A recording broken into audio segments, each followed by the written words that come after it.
Hello. This is Career Coach Tish. I'm here today because I have something on my heart that's been weighing heavy on me, and I want to share it with all of you because I'm a career coach and I care about your career advancement, right? And my career advancement as well because I'm still in the workforce.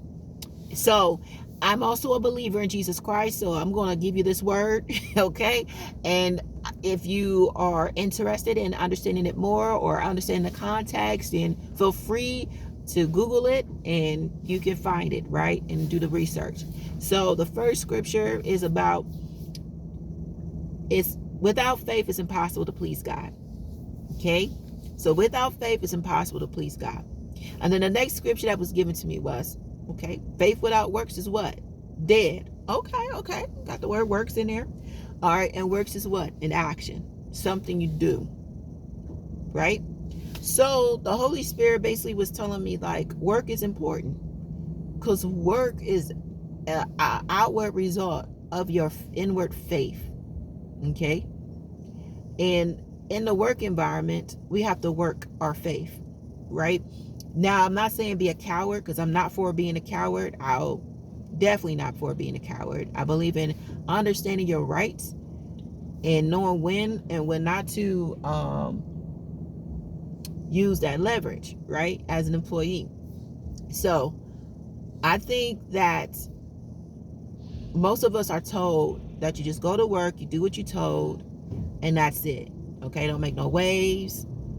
Don't do anything that's disrespectful. And yes, we are peacemakers, right? We're called to be peacemakers. But also keep in mind that there's a deeper work that needs to be done before you get the job and after you get the job, right? And also how you depart from that job. So, number one, I would recommend that if we're going to move by faith, that we have a foundational understanding of why we are there, right? So that's why it's important to pray over the jobs that you are going to pursue or pray about the job that you need so that when it comes along and it meets the criteria, you can be like, okay, that's God. But then you also have to do a little bit more deeper research to say, okay, God, does their values line up with what you want me to do or be a part of? Because evil people can corrupt good character. So not every job is a God's job, right? It can be a good job, but it may not be a God's job. And what I mean by it can pay well, right? It can have a lot of perks, benefits. It can give you the opportunity to grow professionally. But if their philosophy, if what they are fighting for or their mission or what they're doing in the community doesn't align with your values and your morals, it's a no-go for sure. You're not going to be giving God glory, helping people do something that's contrary to the word of God. Now, there's people in the Old Testament, Nehemiah, who were enslaved to those who were secular. Okay, Daniel, the three Hebrew boys. Okay, but what they did not do is forsake God, right? They fast, they pray, they sought God's direction concerning where they were. But most importantly, they were enslaved. We're not enslaved in that way, physically. We don't have to take a job. It's something that we choose to do. You know what I'm saying? So there's a little difference there. We're not over that. We're not in that dispensation. Okay? God's given us amazing grace. We're in the dispensation of grace. Okay? We're under the New Testament, the New Covenant. And this is where God has given us the liberty to decide who we want to work for. So I would highly recommend that we do that. Because what happens is if we put ourselves in an environment where we take a good job instead of a God job, then we're questioning why we're there when things go wrong, right? And everything is going to be about us because our decision was based on us and what we wanted out of the job. So what I'm saying is, walk by faith. Seek God and the kingdom of God first, because He guarantees you the promise that everything else that you desire for yourself, that you want for yourself, is going to come. Okay? So if you walk by faith and not by sight, that's going to help.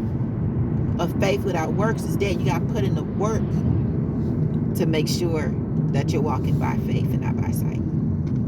Like the questions, making sure you do thorough research, making sure it aligns with your values and your beliefs. And if you don't know what that is, get to know what that is. That's the work you got to put in, the inner work. So that when you go into those environments and you know you're doing the work of God, because see, that's the thing. If you have a relationship with God and you're doing the work, He'll tell you what I want you to do when you go in here. Or when you get in there, you'll realize, oh, okay, I see what's going on in here. Okay, so I know I'm going to have to start praying. I might have to start fasting. Okay, and I'm going to have to be strategic, use wisdom. Okay, because there may be situations where people in high places over there may be corrupt, or your co-workers may be witches in disguise, trying to control and manipulate people in the work environment. There's always that one, right? That wants to seek out who they can control. Once you come up in their office, they want to be buddies. They want to know everything about you. They say silly stuff like, what's your sign? When's your birthday? They say silly stuff like, oh, okay, so what do you get into when you're outside of work? What movies do you watch? You know, they want to know, what's your level of faith? How strong is your faith? What is your lifestyle like? What are you doing? You know, where are you at on the zodiac? You know, they want to know all that weird stuff about you, because they want to try to get to know you so they can know how to control you. Witchcraft. So the workplace in utopia will be ideal for growth and development, but it's also an ideal environment for corrupt thoughts and corrupt agendas. So if we're to dominate in these spaces, we have to seek first the kingdom of God and His righteousness, so that He can take care of everything else, so we're not stressed out about those things. And the way we do this is by operating by faith, because we're believing in God and what God's going to do for us in exchange for us doing His will. And we also believe and doing the work that's necessary to maintain our faith. Now, this is where the mental health comes in, because God is dealing strongly with me about the intersection of faith, the workplace, and mental health.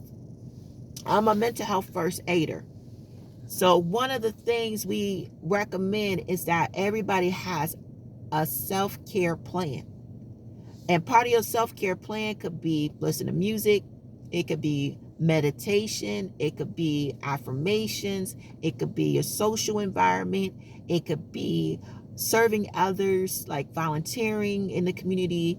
It could be any of those things that brings you some type of happiness in your life. But most importantly for us as believers, part of our self-care plan is the Word of God, is our faith in God. So with that being said, keep in mind that when you're in these spaces, part of your self-care plan to stay afloat and above all the noise is to make sure you are working your faith. I love all of y'all. I hope God is moving in your spirit and stirring you to think about, what does your self-care plan look like? What does faith look like to you? How can you work out your faith in your workplace so that you're not focused on me, but you're focused on God. And that will keep you safe from being distracted, for placing yourself as an idol, because what you don't want to do is make yourself more important than God, because that leads to destruction. Because a house divided cannot stand. And we're in the house of God. Amen.